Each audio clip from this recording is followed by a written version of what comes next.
माझं सोलापूर न्यूजमध्ये आपल्या सगळ्यांचं स्वागत। बार्शी येथील एका मॉलमध्ये सॉफ्टवेअरचे नॉलेज असल्याने सांगून कॅश ऑफिसर व सॉफ्टवेअर काम करणाऱ्यानेच गेल्या 4 वर्षात ग्राहकांच्या मूळ बिलामध्ये अदलाबदल करून 31,29,443 रुपयांची अफरातफर करून फसवणूक केल्याप्रकरणी एकावर गुन्हा दाखल करण्यात आला आहे।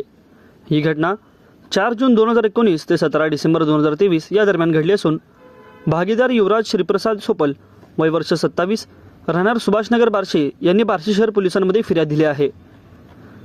फिर्यादीनुसार युवराज सोपल, रत्नप्रभा सोपल, योगेश जोशी, विनीत मेहता, समृद्धी झंवर, महेश गुडे हे 5 जण भागीदारात बार्शीत मॉल चालवत आहेत।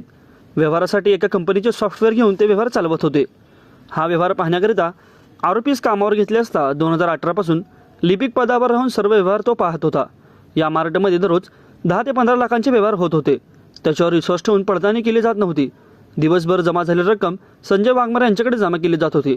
जून 2024 मध्ये मॉलच्या सर्व भागीदारांनी सॉफ्टवेअर अपडेट करण्याचे ठरवून या कंपनीच्या अभियंत्यास बोलवून त्याची पडताळणी केली। त्यात अफरातफर झाल्याचे सांगितले। आरोपी हा सॉफ्टवेअर अपडेट करण्यासाठी कधीही मुक्कामावर नव्हता।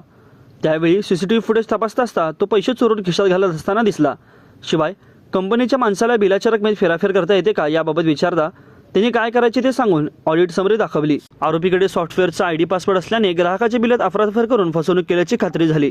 या प्रकरणी संकेत गौरीशंकर सोनवणे राहणार बार्शी याच्या विरुद्ध शहर पोलिसांमध्ये फसवणुकीचा गुन्हा दाखल झाला असून अधिक तपास उपनिरीक्षक महेश गळगटे करीत आहेत।